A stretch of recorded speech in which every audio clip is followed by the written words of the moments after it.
Olá, boa noite, meus queridos irmãos e amigos. Boa noite a todos que estão nos acompanhando na transmissão do nosso culto online. Sempre é uma alegria tê-los conosco e a nossa oração, o nosso pedido a Deus tem sido continuamente e frequentemente que Deus use esses cultos que estamos realizando de forma online para edificar a sua vida, para encorajá-lo, para desafiar você e também que esses cultos promovam a glória do nosso Senhor. Nós agradecemos por sua participação, obrigado a toda a equipe de louvor e todos os irmãos que estão nos ajudando aqui na realização desse culto. Que Deus abençoe as suas vidas e nós queremos continuar com este espírito de adoração, esta atitude de adoração no nosso coração, agora olhando para a palavra de Deus, meditando na palavra de Deus, sendo confrontados, desafiados, despertados e que a palavra de Deus cumpra o seu propósito nas nossas vidas e nos faça mais parecidos com a imagem do nosso Senhor e Salvador Jesus Cristo. Então eu convido você agora a curvar a sua cabeça, feche os seus olhos e nós vamos orar neste momento para começarmos a refletir na palavra de Deus. Nosso Deus, nós te agradecemos por mais esse dia onde nós podemos prestar esse culto ao Senhor. Obrigado pela tua graça, pela tua bondade, o sustento do Senhor nas vidas de todos nós, o teu cuidado. Nós nem podemos imaginar tantas bênçãos, tantos atos da tua bondade, da tua fidelidade, da tua proteção e cuidado sobre as nossas vidas. Te agradecemos, Senhor, por essa noite. Eu agradeço pela vida de todos que estão participando desse culto e eu peço as tuas bênçãos agora na continuidade, no estudo da tua palavra, pedindo que o Senhor abra o nosso entendimento, o nosso coração e aplique a sua palavra às nossas vidas, que a tua palavra que é viva, eficaz, poderosa, transformadora, educadora, renovadora, que ela possa produzir todas essas coisas nas nossas vidas, é o que eu te peço em nome de Jesus. Amém. Muito bem, meus queridos, nas últimas exposições que eu trouxe aqui para vocês, nós estivemos olhando para o capítulo 40, lá do livro de Isaías, e nós terminamos então aquela série de sermões, e eu gostaria hoje à noite de pregar mais uma vez em Isaías. Isaías é um dos livros do Antigo Testamento que eu tenho um carinho muito grande por esse livro, pela mensagem do profeta Isaías. É um livro que tem uma profundidade grande em relação à revelação de Deus e eu muitas vezes estou ali trabalhando no livro de Isaías. Então eu tenho alguns sermões dentro deste livro e hoje então eu gostaria de voltar para Isaías e hoje nós vamos olhar para o capítulo 6. Então eu peço que você abra sua Bíblia ou seu aplicativo aí em Isaías 6. Nós vamos olhar um pouco para este capítulo e em Isaías 40 nós estivemos considerando ali a grandiosidade de Deus. O nosso Deus é grandioso, a sua majestade, o seu poder, a sua glória, eles são até mesmo inconcebíveis, incompreensíveis, são grandiosos. E hoje eu gostaria de falar, usando Isaías capítulo 6, de um outro atributo da pessoa de Deus, que é a sua santidade. Nós vamos falar hoje sobre a absoluta santidade de Deus. A santidade de Deus, ela pode de uma forma dramática impactar e transformar as nossas vidas. Então, se você está aí em Isaías, no capítulo 6, nós vamos ler os versículos 1 a 3 inicialmente. Isaías, capítulo 6, versículos 1 a 3. No ano em que o rei Uzias morreu, eu vi o Senhor assentado num trono alto e exaltado, e a aba de sua veste enchia o templo. Acima dele estavam serafins. Cada um deles tinha 6 asas, com 2 cobriam o rosto, com 2 cobriam os pés e com 2 voavam. E proclamavam uns aos outros: Santo, Santo, Santo é o Senhor dos exércitos. A terra inteira está cheia da sua glória. Eu já preguei este sermão lá na Igreja Batista Aliança de Canoas. Eu já preguei esse sermão algumas vezes. Penso que ainda não tenho feito a exposição deste sermão aqui para a nossa Igreja Bereia. Então, aqueles irmãos que já ouviram este sermão, eu espero que sejam novamente edificados ao considerarem aqui comigo o exame desta passagem. A santidade de Deus, ela tem sido enfatizada dia e noite diante do trono de Deus, e os serafins, eles estão ali dizendo: Santo, Santo, Santo é o Senhor dos exércitos. Nenhum outro atributo de Deus é tão singular como este. Eles não estão ali clamando amor, amor, amor, embora o amor de Deus seja um amor santo. Eles não estão clamando ira, ira, ira, embora a ira de Deus seja uma ira perfeita. Os anjos estão clamando santo, santo, santo. É isso que vem à sua mente quando você pensa a respeito de Deus? É isso que define a sua compreensão do restante de Deus? O que é a santidade de Deus? O que significa santidade? Porque esse atributo é enfatizado eterna e perpetuamente nos céus. E como as nossas vidas deveriam então ser dramaticalmente e radicalmente impactadas por esta santidade de Deus. Não podemos ser usados por Deus até que compreendamos em sua completitude a santidade de Deus. Devemos querer ser chamados e comissionados da mesma forma que Isaías foi, e isso requer que nós estejamos face a face com este Deus que é 3 vezes santo. E eu quero olhar para esse texto e tão somente orar para que Deus o inscreva em nosso próprio coração. Primeiramente, observem comigo, nós temos aí a confrontação. Esta cena começa com o profeta Isaías sendo confrontado com uma visão da santidade de Deus. É uma cena que o deixou totalmente chocado. Mais uma vez o versículo 1. No ano em que o rei Uzias morreu, eu vi o Senhor assentado num trono alto e exaltado, e a aba de sua veste enchia o templo. No ano em que morreu o rei Uzias, o ano é 739 a.C., mais de 700 anos antes da vinda do Senhor Jesus. O lugar é a cidade santa, é Jerusalém. Eles estão passando por um tempo de crise nacional em Israel. O rei Uzias morreu depois de reinar 52 anos sobre a nação. Uzias assumiu o trono de Judá quando ele tinha apenas 16 anos como um menino rei. Ele governou Judá por mais de meio século. A maioria das suas ações foram ações corretas diante dos olhos de Deus. Ele buscou a Deus e Deus o abençoou.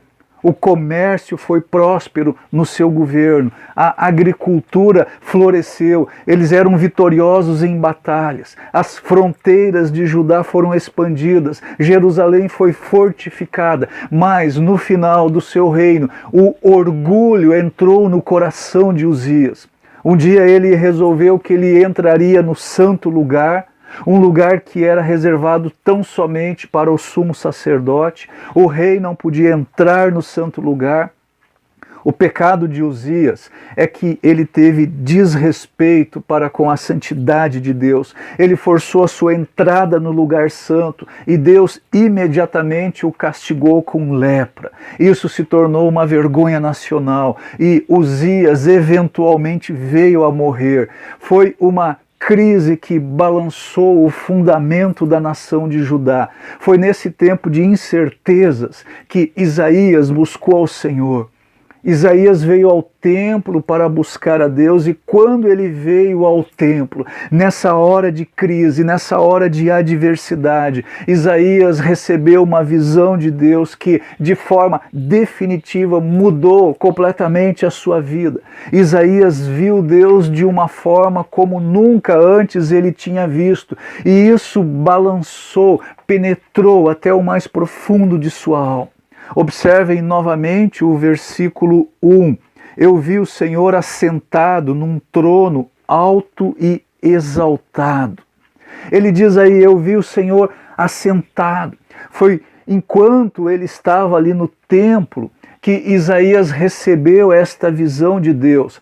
Agora, o que aconteceu exatamente? Se a sua alma foi levada ao céu para ver Deus, nós não sabemos, ou se Deus veio e se revelou corporalmente a Isaías aqui na terra.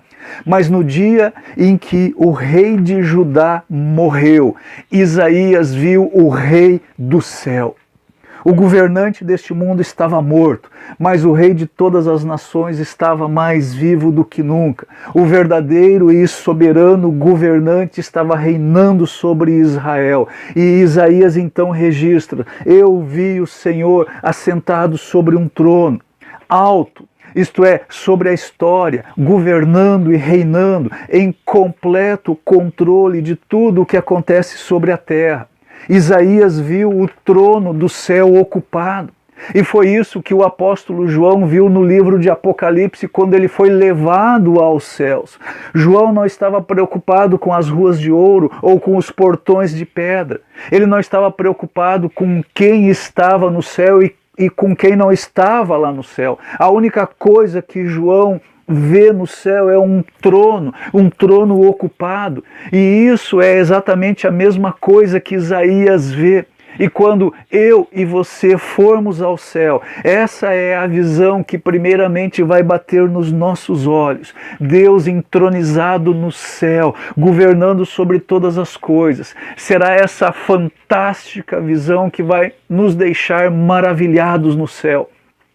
Isaías vê a Deus governando em seu trono, ele vê o Senhor alto e exaltado, ou alto e sublime. Essa é uma visão correta de Deus. Aqui está Deus elevado acima de todas as circunstâncias terrenas, o mais alto Deus, ninguém é seu igual, ninguém é seu par, Deus poderosamente reinando no céu, não buscando permissão de ninguém para fazer o que faz.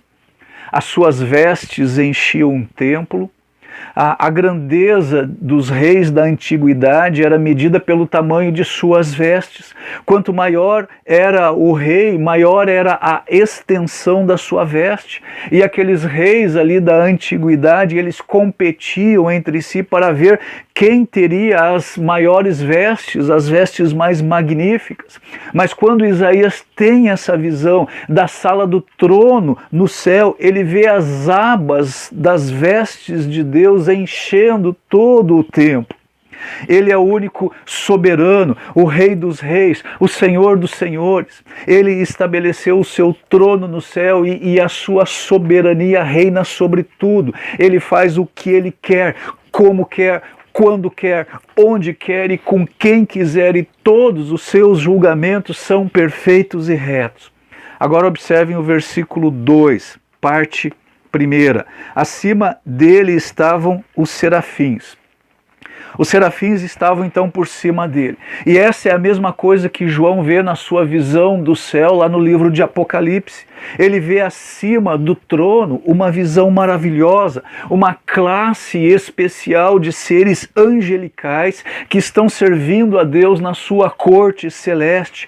Um número impressionante de serafins ali sobre o trono de Deus. O nome serafim significa aqueles que queimam. Eles estão em fogo por Deus. Eles têm uma paixão brilhante por Deus, um zelo que arde como fogo por Deus.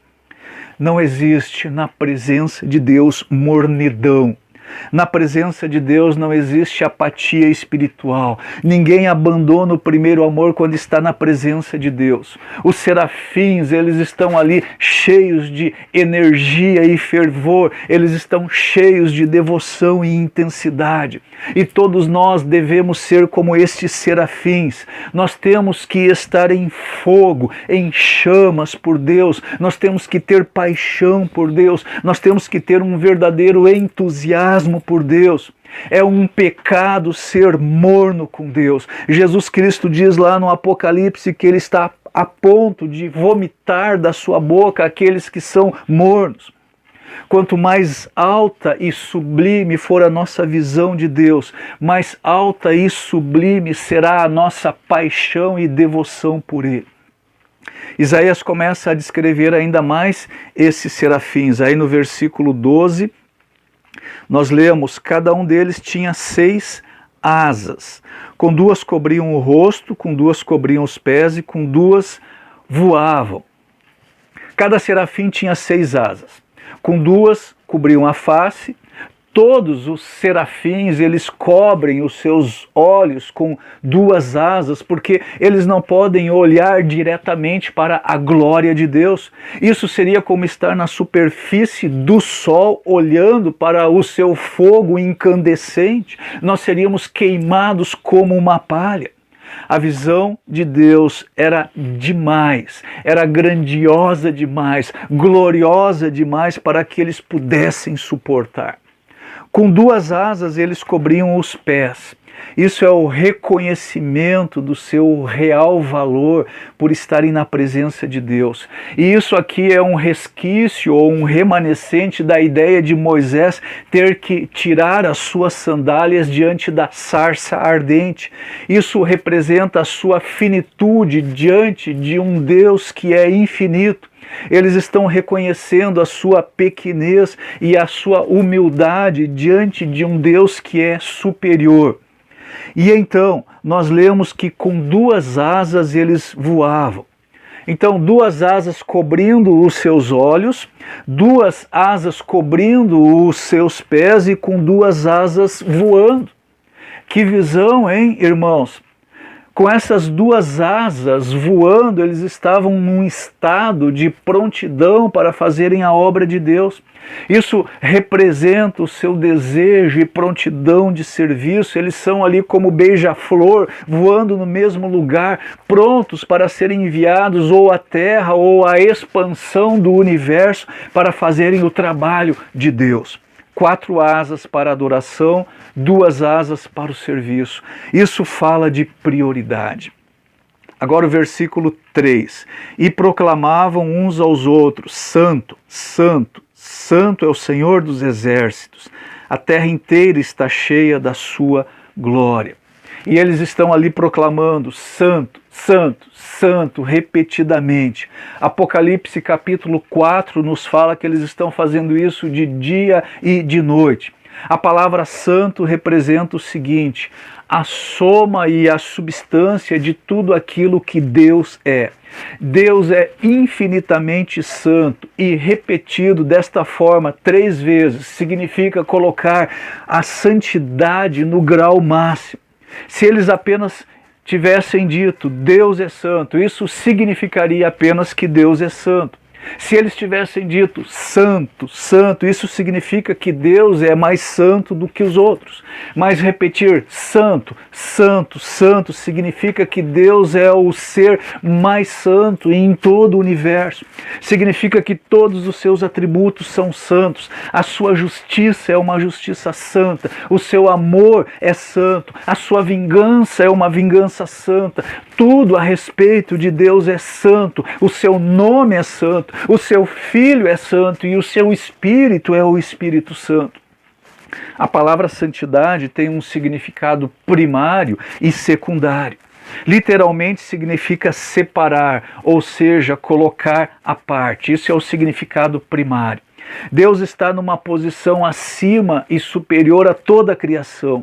Deus é superior a toda a obra de sua criação. Significa que Deus é majestoso, que Ele é maravilhoso, que existe um espaço que separa Deus dos homens, que Deus é totalmente distinto de nós, que Ele é singular, que não existe outro igual, que Ele não pode ser comparado com nada ou ninguém, nem com aqueles que foram criados à sua imagem. Mas o significado secundário de santidade, não apenas que Deus é transcendente e majestoso, alto e exaltado, mas Ele é também marcado pela perfeição moral. Ele é completamente separado e distinto do pecado. Ele não tem pecado. Ele é perfeito no seu caráter, perfeito no seu ser, perfeito em todos os seus julgamentos, perfeito em tudo que diz. Ele nunca erra. Ele odeia perfeitamente todo o pecado. Ele tem um amor perfeito pela justiça, que significa que Ele é independente e autônomo de nós, e os seus olhos são tão puros que Ele não pode contemplar a iniquidade. Isto é o que foi visto de maneira distinta no céu, a absoluta santidade de Deus. E observem a resposta no versículo 4. De certa forma, é uma coisa terrível, aterrorizadora estar na presença de Deus. Versículo 4. Ao som das suas vozes, os batentes das portas tremeram, e o templo ficou cheio de fumaça. O chão, o piso daquela sala do trono no céu estremece por causa da santidade de Deus, como se houvesse ali um terremoto. E aquelas portas então balançaram. E tudo ali agora se balança no céu na presença deste Deus 3 vezes santo. E o templo então se enchia de fumaça. E a fumaça começou a subir na sala do trono. Isso é uma manifestação da grandeza de Deus, da superioridade de Deus, a glória de Deus, a Shekinah de Deus enchendo a sala do trono. Este foi o encontro direto que Isaías teve com a santidade de Deus. E essa é a forma ou o status de Deus hoje no céu. Deus será para sempre assim no céu. Ele é o Deus que era, que é e que será para sempre. De eternidade a eternidade, Deus é Deus, superior, alto, exaltado e sublime. Será que é assim que eu e você vemos a Deus, entendemos a Deus? Ninguém que está na presença de Deus pode adorá-lo de uma maneira que não seja reverente, que não seja solene. Na sua presença nós ficamos maravilhados e com grande temor em nossos corações. Às vezes nós ouvimos a respeito de alguns cultos de adoração. E eu me pergunto, será que as pessoas realmente entenderam a respeito da santidade de Deus? E elas agem como se Deus fosse o seu amigão, como se Deus estivesse no nível deles. Deus é alto e sublime e exaltado, somente Ele é Deus. No nosso coração deve haver essa reverência por Ele, que nos levará à alegria e ao regozijo, mas deve haver também esse saudável temor de Deus. Em segundo lugar, observem comigo essa passagem aqui. Não apenas a confrontação, mas observem também a convicção. Pela primeira vez na sua vida, Isaías viu o verdadeiro Isaías. Quando Isaías viu a Deus desta forma, foi quando ele pôde se enxergar a si mesmo. É na luz da santidade de Deus que tudo a respeito de Isaías foi exposto. Tudo aquilo que não era santo em Isaías. Os fundamentos da sala do trono não são as únicas coisas que agora são balançadas. Quem estava agora mais balançado era o próprio Isaías. E ele agora se encontra debaixo de grande convicção de pecado. Ele diz no versículo 5: então gritei, ai de mim, estou perdido, pois sou um homem de lábios impuros e vivo no meio de um povo de lábios impuros. E os meus olhos viram o Rei, o Senhor dos exércitos. Ai de mim, diz Isaías, eu estou perdido. Essa palavra aí, ai, significa estou amaldiçoado, estou julgado, estou condenado. Ele vê a si mesmo como alguém que merece esse julgamento divino. Isso aqui é uma declaração de autocondenação. Ele diz, eu sou digno de ser amaldiçoado por Deus. À medida que Isaías compara a si mesmo com outros lá em Judá, ele parecia ser alguém que estava numa boa posição, mas agora que ele vê a si mesmo na luz da santidade de Deus, ele está destruído, ele está em pedaços. Ele diz, eu estou arruinado, perdido. Literalmente, no hebraico, ele está dizendo, eu estou desfeito, eu estou me desintegrando, eu estou devastado e destruído. Os fundamentos da vida de Isaías agora estão quebrados, abalados. Isaías está no processo de ser humilhado por Deus. Ele era um homem autossuficiente, mas agora ele viu a santidade de Deus. E ele diz, eu estou perdido. Ele diz, eu sou um homem de lábios impuros. Ele se torna dolorosamente ciente de que ele é um homem que tem palavras impuras.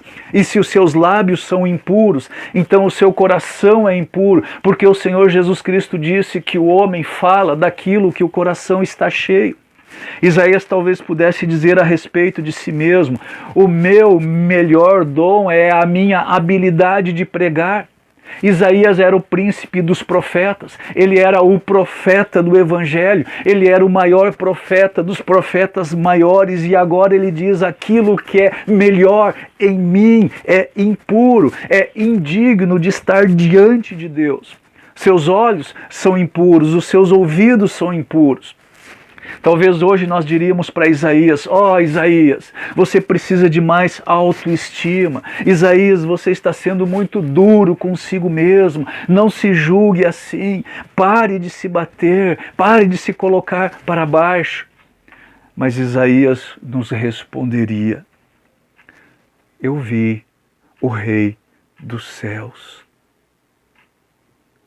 Os meus olhos viram o Rei. E eu estou destruído. E ele continua dizendo, eu habito no meio de um povo de impuros lábios. E à medida que ele olha à sua volta, e ele ouve a conversa do povo no mercado, e ele ouve os outros sacerdotes falarem, e ele ouve nos corredores do governo os líderes de Israel falando, ele se torna imediatamente ciente que em todo lugar, para onde ele olha, ele está cercado de um povo marcado pela depravação e pela corrupção. Nenhum de nós é limpo diante de Deus. E no final do versículo 5 ele nos fala por quê. Os meus olhos viram o Rei, o Senhor dos exércitos. É por isso que Isaías está tão dolorosamente ciente do que ele faz e do que ele é. Ele não pode mais mascarar o seu pecado, e é apenas quando ele vê a santidade de Deus que os seus pecados secretos são revelados, as suas atitudes errôneas são expostas, as suas prioridades erradas são manifestas, a sua mornidão é feita conhecida para si mesmo. Isaías agora vê a Isaías da maneira como Deus vê a Isaías. Não há mais auto-engano. Ele vê diante da luz clara da santidade de Deus. E eu quero dizer a você o seguinte, quanto mais perto você chegar de Deus, mais o seu próprio pecado será exposto. Quanto mais longe você estiver de Deus, mais você estará na sombra da escuridão. Em terceiro lugar, observem que, à medida que Isaías confessou o seu pecado diante de Deus, acontece a purificação em sua vida. Os versos 6 e 7 nos falam da purificação. Logo um dos serafins voou até mim, trazendo uma brasa viva que havia tirado do altar com uma tenaz. Com ela tocou a minha boca e disse, veja, isto tocou os seus lábios, por isso a sua culpa será removida e o seu pecado será perdoado. Foi nesse momento em que ele confessou seu pecado a Deus que Isaías encontrou misericórdia e graça da parte de Deus. Ele encontrou graça e misericórdia santas vinda de Deus. Não havia aqui uma graça barata, havia aqui uma misericórdia severa e uma santa graça, à medida que Isaías foi passando pelas dores do arrependimento. Então observem novamente o versículo 6.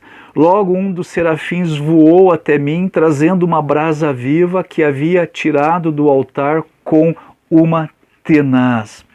Um dos serafins voou até mim. E o versículo começa dizendo, logo um dos serafins voou até a mim. Imediatamente, após o seu arrependimento, após a sua confissão, um daqueles serafins voou para ele.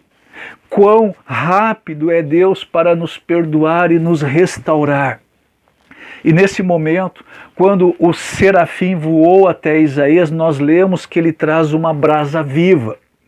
Uma brasa viva que ele tinha tirado ali do altar com uma pinça, com uma tenaz. E eu imagino que Isaías deve ter entendido que aquela brasa viva era para matá-lo. Porque Deus havia dito a Adão, no dia em que comerdes deste fruto, certamente morrerás. E Deus disse para o profeta Ezequiel, tão certo como eu vivo, a alma que pecar, esta morrerá. E Paulo disse, o salário do pecado é o quê? A morte. Um pecado apenas é suficiente para nos condenar ao inferno. Deus é este Deus 3 vezes santo e nós somos esses pecadores. Então, quando este serafim está voando com aquela brasa viva, Isaías é exposto diante de Deus. E ele não tem aí nenhuma folha de figueira para esconder a sua culpa. Ele é um homem nu diante de um Deus 3 vezes santo. Observem o que o serafim faz no versículo 7. Com ela tocou a minha boca e disse, veja, isto tocou os seus lábios, por isso a sua culpa será removida e o seu pecado será perdoado. Isaías não tem qualquer mérito para trazer diante de Deus, mas olhem aí o que ele diz aí no versículo 7, isso tocou os seus lábios, por isso a sua culpa será removida e o seu pecado será perdoado. Essa é uma misericórdia ativa. Isso é um ato de graça não merecido. Isaías diz, ele tocou a minha boca, os meus lábios com uma brasa, e o resultado foi a culpa foi tirada, o pecado perdoado. Ao invés de levar a vida de Isaías, Deus deu vida a Isaías. Deus deu a ele perdão e misericórdia. Mas isso foi feito de uma maneira dolorosa. Aquela brasa viva foi pressionada sobre os lábios de Isaías. Sem dúvida, a fumaça passou a vir dos seus lábios. Quão doloroso isso deve ter sido. E isso representa a dolorosa culpa do arrependimento na alma, que leva ao perdão. Jesus disse, bem-aventurados aqueles que choram, eles serão confortados e consolados. Os pecados de Isaías são perdoados, a sujeira na boca do profeta foi queimada, essa brasa viva simboliza o perdão de Deus que definitivamente viria por meio da cruz de Jesus Cristo. Não existe nada de mágico aqui nessa brasa viva, mas é o que ela representa. A Bíblia nos diz que o sangue de Cristo nos purifica de todo pecado. A Bíblia diz que Jesus é o Cordeiro de Deus que tira o pecado do mundo. Não existe uma gota de graça salvadora ou de graça perdoadora fora de Cristo. Então a cruz é como essa brasa viva, poderosa para limpar e purificar. Isaías é agora um instrumento limpo diante do Senhor. E é isso que tem que ocorrer em nossas vidas continuamente. Todos devemos ser aqueles que se arrependem, aqueles que confessam os seus pecados. Somente um instrumento purificado é que Deus vai usar, um instrumento que foi limpo e purificado pela graça de Deus. Então agora Isaías está pronto para ser usado. E eu e você estaremos prontos para sermos usados por Deus quando nós estivermos sobre as sandálias de Isaías. E por último, então, observem aí no versículo 8. Então ouvi a voz do Senhor conclamando: quem enviarei? Quem irá por nós? E eu respondi: eis-me aqui, envia-me. Pela primeira vez aqui no texto, nós ouvimos a voz de Deus falando. Até esse ponto, Isaías ouviu o serafim, ele viu a glória de Deus, ele sentiu a brasa viva, ele ouviu a declaração de perdão que foi transmitida pelos anjos, mas ele ainda não tinha ouvido algo vindo de Deus mesmo. E agora, pela primeira vez, ele ouve a Deus. No verso 8, na primeira parte, nós lemos o seguinte: então ouvi a voz do Senhor conclamando, fazendo uma pergunta. Agora, essa pergunta não é uma pergunta que Deus faz para obter alguma informação. Deus sabe todas as coisas. Isso aqui também não é um chamado ao voluntariado. Essa é uma pergunta feita por Deus para sondar o coração de Isaías, como se ele dissesse: Isaías, você está pronto para ser usado por mim? Você está pronto para ser enviado a qualquer lugar que eu te enviar? Você está pronto para assumir a tarefa que eu lhe der? Você está pronto para ir a qualquer lugar e fazer qualquer coisa, com qualquer um e pagar qualquer preço? Você está desejoso de ir a qualquer lugar que a minha vontade determinar? Este é o significado desta pergunta. Tem muitos crentes que desejam fazer a obra de Deus, servir a Deus, mas tem que ser no lugar que eles querem, tem que ser nas condições que eles querem, tem que ser na igreja que eles querem, tem que ser da forma que eles querem. Deus está perguntando para Isaías: você está pronto para ir a qualquer lugar e fazer qualquer coisa que eu te mandar fazer? Então esse é o significado da pergunta, é para colocar Isaías em um estado de prontidão, é para sondar a disposição de Isaías diante de Deus. Observem a resposta de Isaías, e esta deve ser a resposta de todos nós aqui hoje. Versículo 8, última parte: eu respondi, eis-me aqui, envia-me.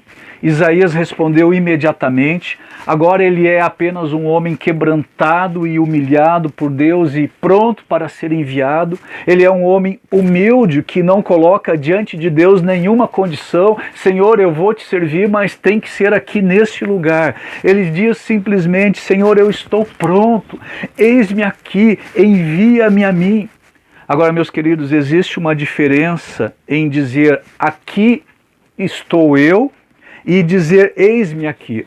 Se ele dissesse aqui estou eu, isso indicaria meramente a sua localidade geográfica, ou seja, eu estou aqui diante do Senhor. Mas quando ele diz eis-me aqui, isso indica a sua disposição. Ele está disponível para Deus, para dar-se sem reservas ao serviço de Deus. Isaías está dizendo: Senhor, me manda para o teu trabalho. Senhor, não precisa mais procurar. Senhor, eu sou esta pessoa. Senhor, eu estou desejoso, eu estou disponível. Que graça maravilhosa de Deus. Ele pega um profeta cheio de pecados, ele usa esse homem no seu serviço, ele toma pessoas pecaminosas e ele faz destas pessoas a sua boca. Ele tem prazer em pegar homens, pessoas destruídas, e enviá-los como seus servos. Deus pegou este homem aqui de lábios impuros e deu a ele um chamado incomum. Você quer que Deus use a sua vida? Você quer que a sua vida tenha um valor na eternidade? Então todos temos que passar por essa experiência pela qual Isaías passou.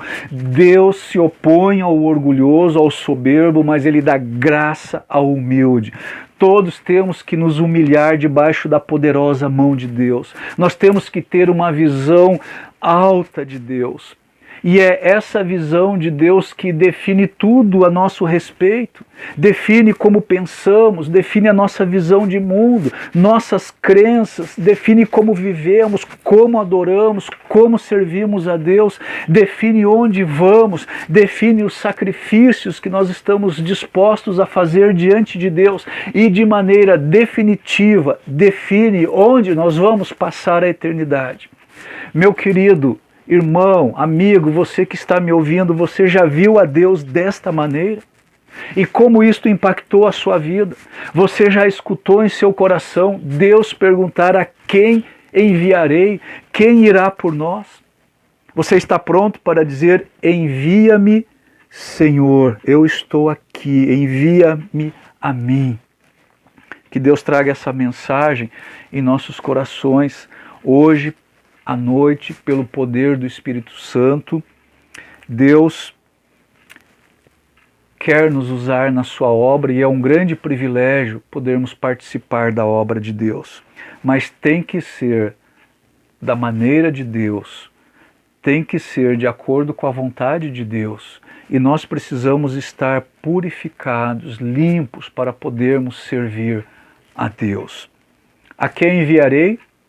Envia-me a mim. Que o Senhor nos abençoe na reflexão desta palavra e use ela nas nossas vidas. Peço que você curve a sua cabeça, vamos orar novamente.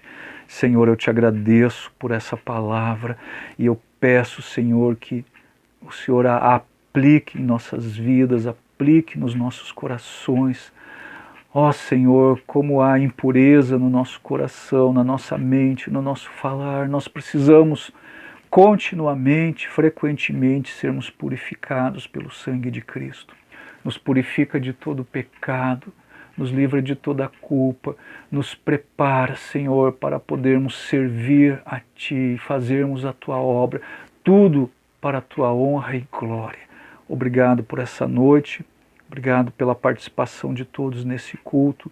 Continua a nos abençoar no restante dessa semana e continua a falar conosco através da Tua palavra. Eu peço todas essas coisas em nome e nos méritos de Jesus Cristo. Amém. Eu quero agradecer mais uma vez pela sua participação conosco nesse culto. Eu oro pelas vidas de todos vocês que estão nos assistindo. E é um grande privilégio e uma grande responsabilidade poder compartilhar da palavra de Deus.